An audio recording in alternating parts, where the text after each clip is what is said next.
racismo é uma realidade histórica e estrutural que afeta milhões de brasileiros. Ele está presente nas relações sociais, nas oportunidades e até nas escolas. Falar sobre relações raciais é refletir sobre igualdade, respeito e representatividade. Agora, o Imprensa Jovem vai discutir o papel da educação no combate ao racismo e na valorização da identidade afro-brasileira e indígena. A importância do trabalho do combate ao racismo, ela se dá desde que os movimentos sociais passaram a se organizar a partir da Constituição de 88 e discutir o que significa racismo no Brasil, um país que historicamente tem uma cultura que era reconhecida como um país que não tinha racismo algum. O racismo estrutural é aquele onde a sociedade impõe através de um indivíduo de cor ou de etnia.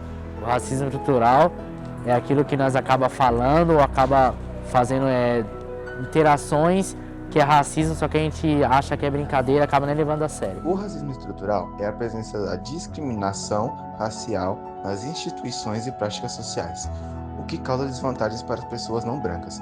Suas raízes históricas e sociais estão ligadas à escravidão e à exploração que formaram o capitalismo e a sociedade brasileira. Ele se manifesta nas desigualdades de acesso aos bens e serviços, na baixa representatividade de negros em posições do poder e na reprodução de preconceitos em áreas como trabalho, saúde.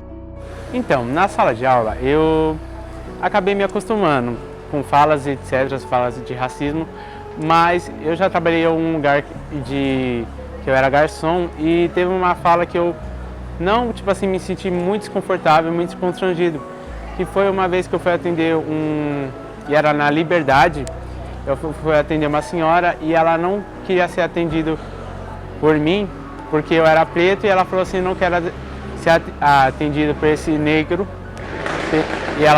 esse negro e esse pretinho, porque eu não gostei a forma que ele chegou em mim, eu quero ser atendido por outra pessoa. Sim, rodas de amigos com apelidos racistas e com atitudes também. Eu já presenciei várias vezes, né? E também já sofri por conta da minha etnia. Eu tenho um amigo chamado Ian. O Ian é alguém negro, onde nós estávamos andando no meu prédio e aí um pessoal chamou ele de macaco, etc. Na hora surgiu uma revolta em mim e eu fui lá questionar com eles. E aí, a partir do momento que você compreende isso e entende, você vê o quão triste é essa situação. Que não dá para entender. Olha, eu tento trabalhar as questões raciais durante todo o ano letivo, né? Então eu trabalho por meio de pesquisas e vários temas, por exemplo, o feminismo negro, a empregabilidade preta, o hip hop, o cinema, os escritores pretos, né? As escritoras pretas. Enfim, a questão da lei da empregada doméstica, né, que foi a empregada doméstica ser reconhecida, né, pelo CLT, é uma luta de anos. E por que falar sobre isso? A grande maioria, né, das mulheres que são empregadas domésticas são afrodescendentes. Então, elas estão na base dessa economia. Então, por isso, conhecer as suas lutas para serem reconhecidas como trabalhadoras e como cidadãs, como todos os outros, né, que trabalham pela CLT. As cotas, que é sempre um tema polêmico. E por que as cotas?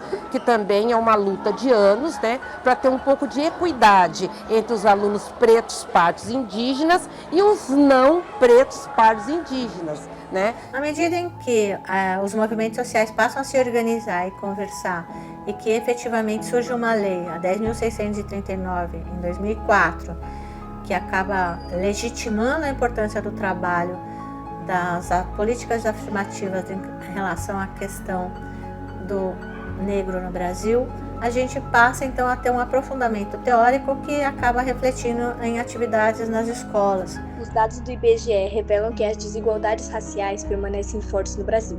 Pessoas negras têm menor acesso à educação, rendas mais baixas e vivem em piores condições. O Atlas da Violência 2024 mostra que 76,5% das vítimas de homicídio são negras, evidenciando o impacto do racismo estrutural.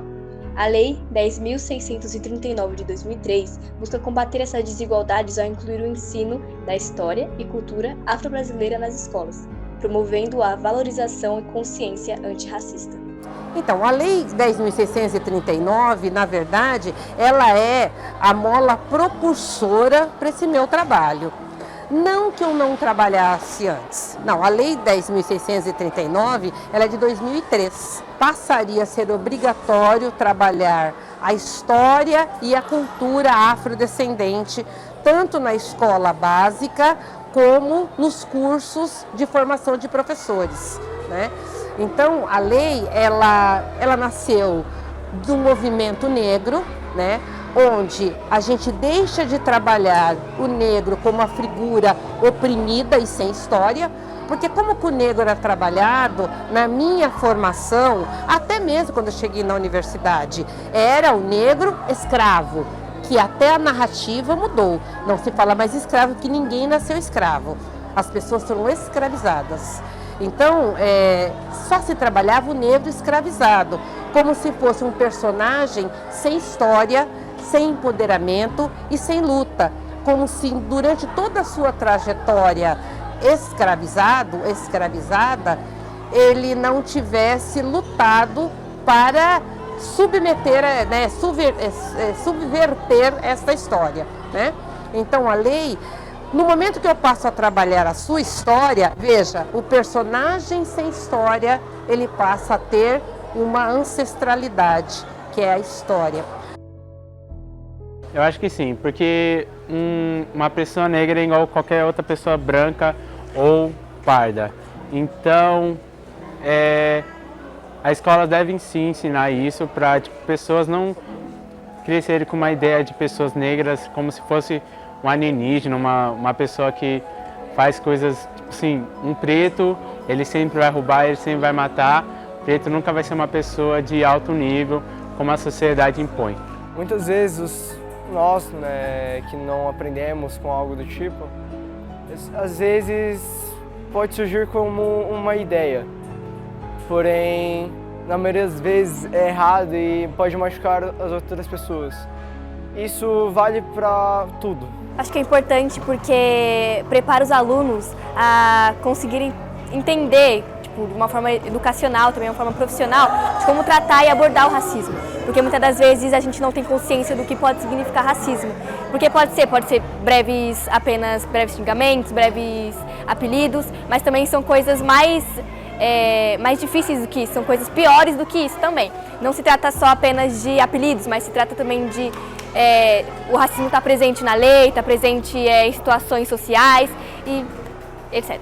Então, a gente tendo esse tipo de reflexão, leitura, literatura, formação e informação, favorece que no diálogo com os professores, nos espaços coletivos, a reflexão ocorra e, com isso, a necessidade dos projetos emergirem de modo a trazer essa temática do racismo para o trabalho do dia a dia na sala de aula. No dia 29, tivemos oficinas para os nossos estudantes aqui da escola, onde uma das oficinas a gente abordou o racismo, né? Então a gente teve algumas oficinas que mostrou o racismo na prática, onde os estudantes tiveram oficinas temáticas, né, sobre o racismo, onde não cometer, com pinturas, e foi uma experiência muito legal para os estudantes, só elogios recebemos.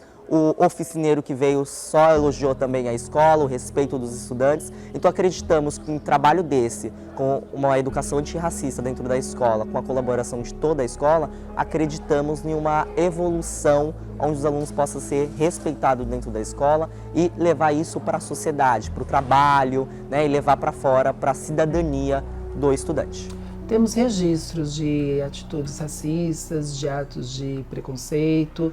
Geralmente as pessoas acabam confundindo com bullying, né? E colocam tudo na mesma situação, mas são situações bem distintas. Infelizmente temos alguns registros. A igualdade racial está prevista na legislação, né? E os professores, dentro das suas disciplinas, já procuram conscientizar os estudantes a respeito. Há alguns relatos também de práticas que são exercidas, diálogo com as famílias, diálogos com os estudantes, para que essas práticas práticas não ocorram. A comunidade ela vem geralmente através de reclamações, que participam, que vêm apresentar as demandas, mas num número bem insuficiente. A gente pensa que poderia ser um pouco mais ativos nesse sentido de procurar mediar esses conflitos. Denunciar. É preciso relatar, é preciso procurar, seja a direção da escola, seja aí algum outro órgão que vá fazer a mediação. Tem o Disque Denúncia, o 100, né, para que as pessoas saibam que racismo é crime, né, inafiançável, e que infelizmente essas práticas precisam ser coibidas e, se for o caso mais extremo, é a penalidade. A luta contra o racismo começa com educação, respeito e igualdade. Valorizar a cultura negra e indígena é reconhecer a riqueza da nossa história para construirmos um futuro melhor.